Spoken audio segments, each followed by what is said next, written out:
Hey folks, got another video for you. Today I'm going to have a look at Arkham Horror. This is the second edition, my favorite edition, of this classic game of Lovecraftian horror. And I am a big fan of H.P. Lovecraft, Call of Cthulhu, and all that stuff, as a lot of you guys know. And I've been collecting games for the genre, it seems forever. And this is a really classic game. I think this was originally put out as a board game by Chaosium, which is probably the main source for your gaming madness for this genre. For instance, the role-playing game, so on and so forth. But I believe this board game was originally produced by Chaosium as well. It since has been taken over by Fantasy Flight Games, as you can see down here. And this is the second edition of the game. And there is a third edition currently, which has a little bit different format to it. I don't know how different the rules are, but it no longer has a board like this. It's more like the Lord of the Rings adventure game, also by Fantasy Flight Games, in that it uses these hexagonal shapes that you put together, and that's how you move about on the board. There's no longer a big rectangular board anymore, which is unfortunate because I love the board, actually. But that said, this is a very massive board. This game takes up a lot of table space as a big presence on the table. That could be a bad thing. That could be a good thing. It all depends.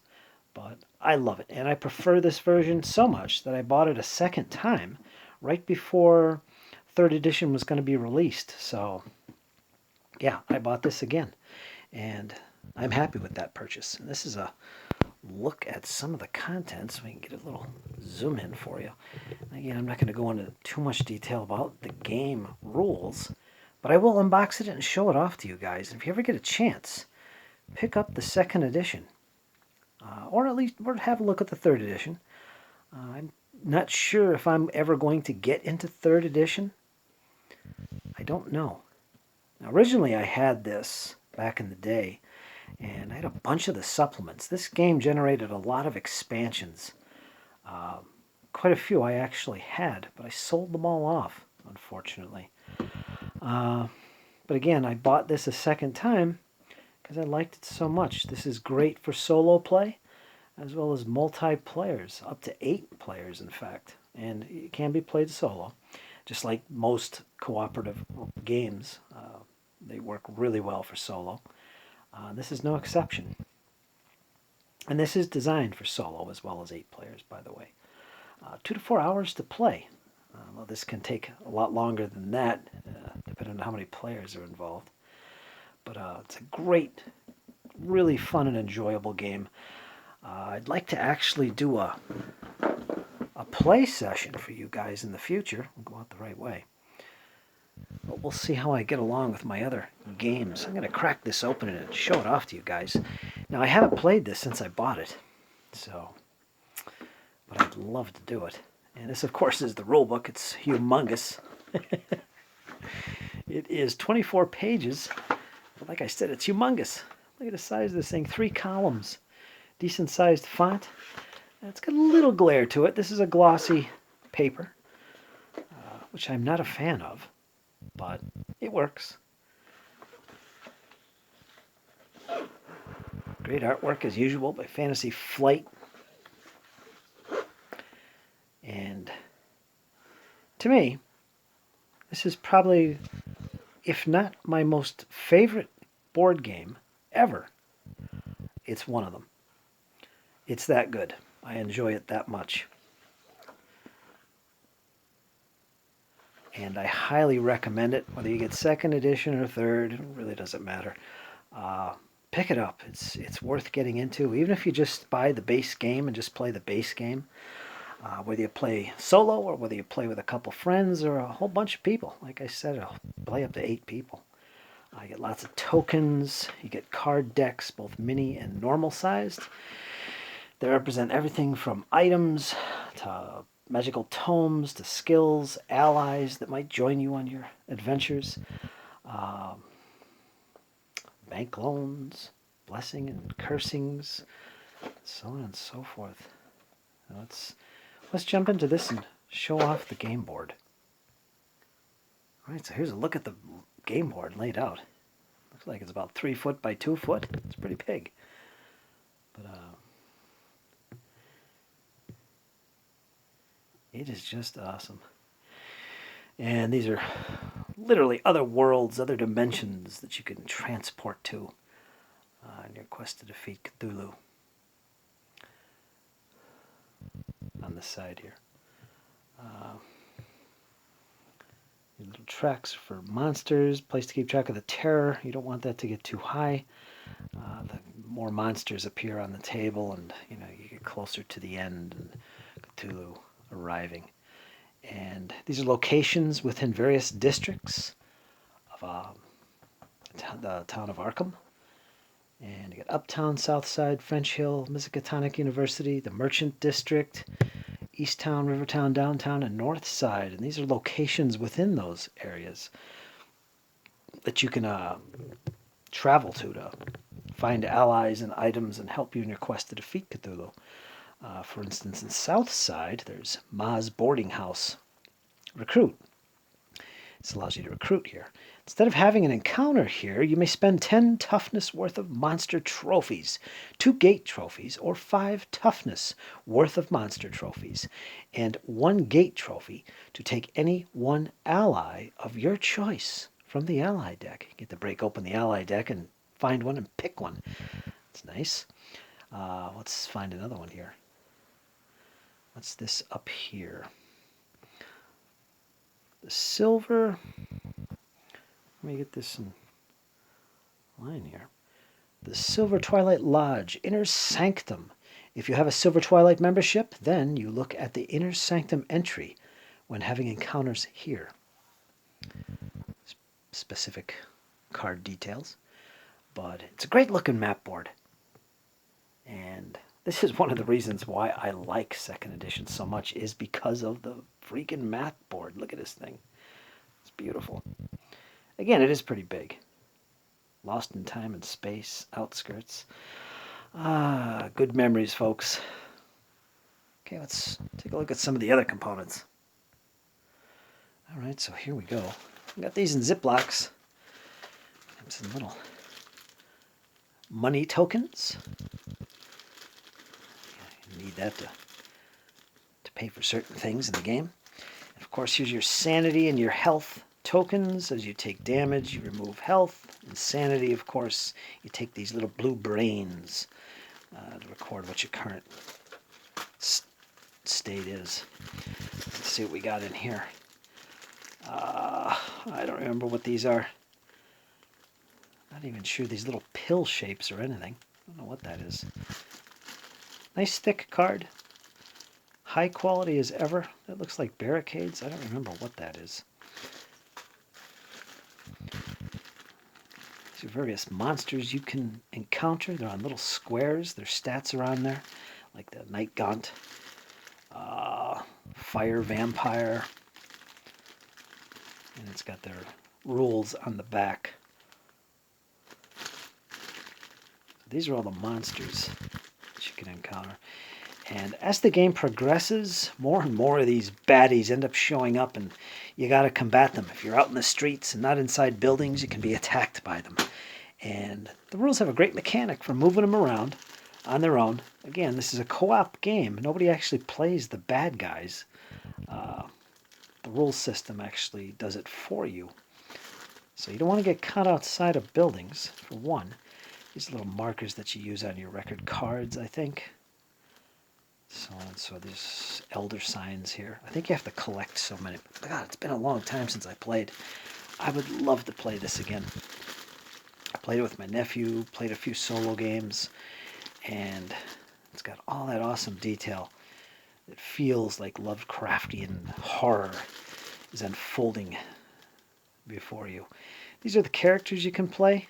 They look like they're little tombstone icons here. But you take these and you put them on these little plastic bases. So, yeah, they're kind of like they stand up. If you have miniatures, they would work just as well. I actually have miniatures. I got a ton of them with my Mansions of Madness board game with cultists and characters and stuff, and they'd work perfectly with this game, especially if I painted them up. Boy, that would be pretty awesome. So yeah, these are mostly your characters. There's quite a few in here. There might be like a dozen different characters in this game that you can play.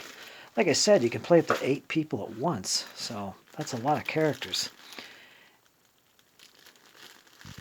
These are for investigating. You want these. I got a little catalog here, as usual, what to be expected.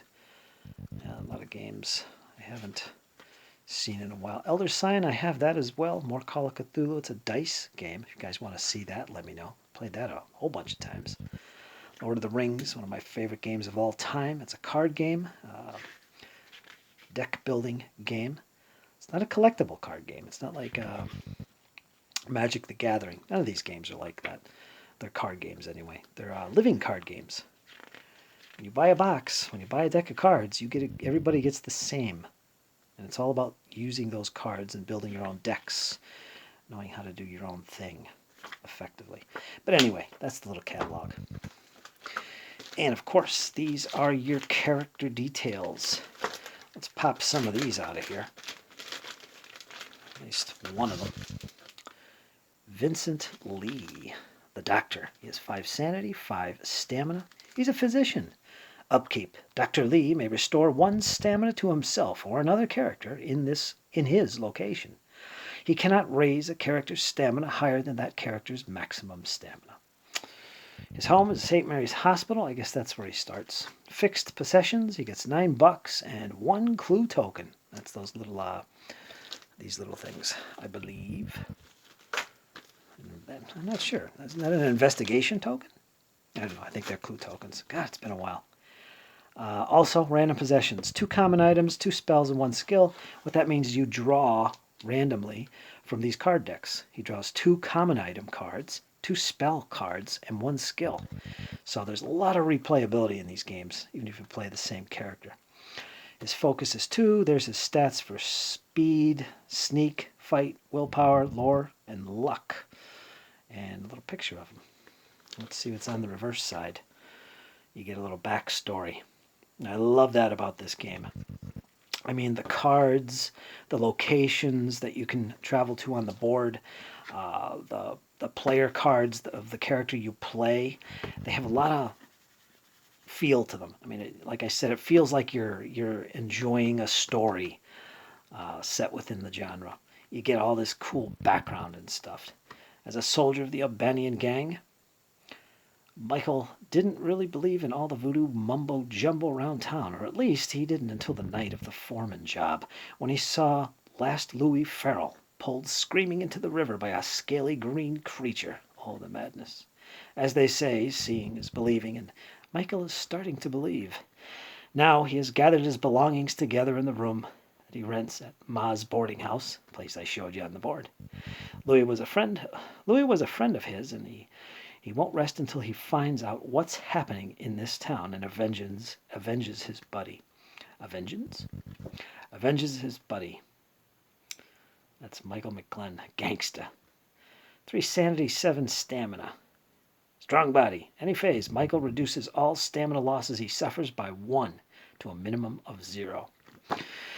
And basically, this is a game where you're trying to defeat Cthulhu. I mean, you're going to encounter monsters coming from the abyss, cultists that are bringing them about. You got to fend these guys off. Arkham is under siege by the dark forces of this cosmic horror known as Cthulhu. And you basically, individually or together, ideally you want to work together, you're going around town, you're trying to pick up clues, find things that will help you in defeating Cthulhu and the cultists. You could travel to other worlds and dimensions, again, from the Lovecraftian background and books, and you can do that. And I have played it, where I have actually won this game playing solo. And folks, I got to tell you, this game is renowned for being a very difficult game to win. And it's not easy. It is a challenge. I know some people might argue that, and maybe you're a better investigator than me, but I always found it really extremely challenging to play. And I did actually manage, by luck, to win this playing solo. I think I had 2 characters in the session. I don't remember what happened or how I did it, but it was just awesome.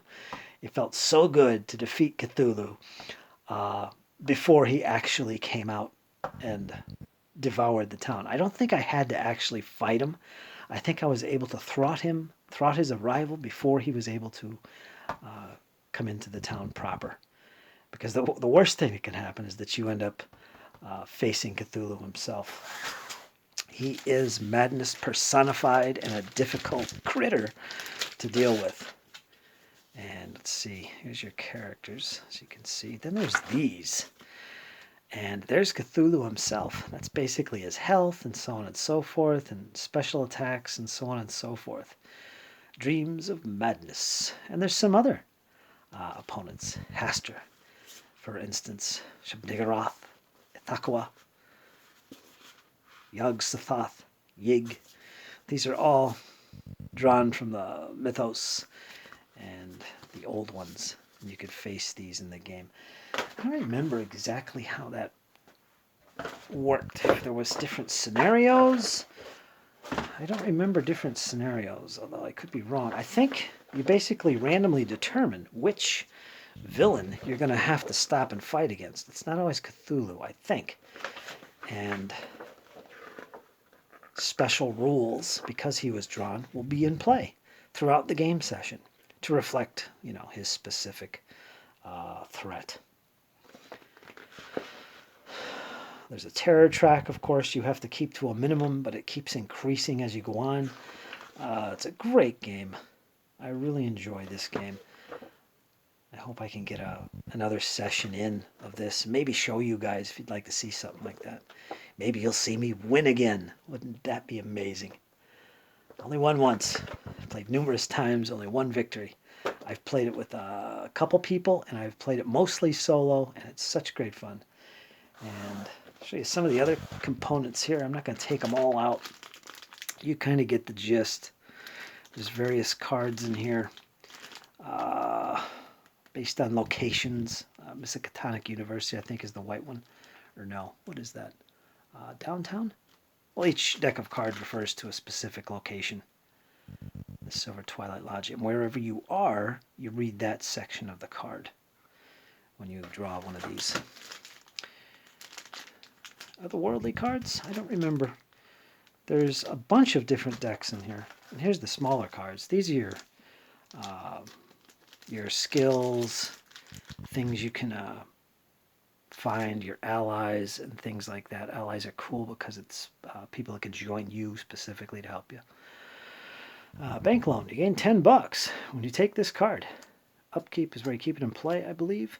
Roll a die. On a 1 to 3, pay $1 or discard all of your items along with this card. You cannot get another bank loan this game. Oh, that sucks. So on and so forth. So there's lots of cards in play, and comes with some dice, as you can see. But I went to town and I bought complete sets of, let's see, what were the names of these? I think the red were cursed. There's different values on these. That, of course, is your 6. Let me think what they were. I don't remember how these worked, but I think the red ones were cursed dice. You're more likely to get a bad result on it. I think the blue ones were blessings, and the green ones, I think, were your standard dice. I think the values on them are different based on their color. Like there might be, I'm not seeing any duplicates. I don't remember how that worked. I'm not sure how these were read.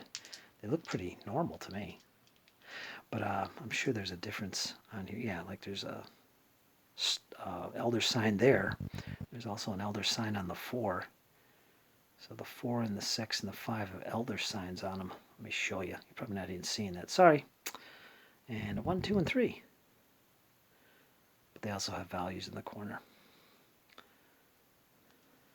Anyway, folks, if you missed that, I wasn't paying attention. But yeah, I got like I got these from, I can't remember the maker of these. These are special dice. You buy them separate. I think Fantasy Flight Games sells them. I can't, they're manufactured by a different company, though, well known in the dice creating industry. I can't think of the name of them. Anyway, so yeah, I bought those as well because why not? And yeah, so there it is, folks. That is Call of Cthulhu, or actually Arkham Horror, the second edition. And again, I have no clue about the third edition. It really didn't attract me because of the board. I just didn't like the fact that it was all hexes. And you move around like on a web kind of way of doing it.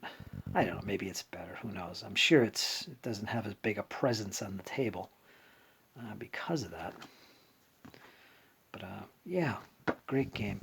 Haven't tried it, folks. Highly recommend it if you like anything to do with the genre and you like a board game that has, it's co-op and has a lot of role-playing feel.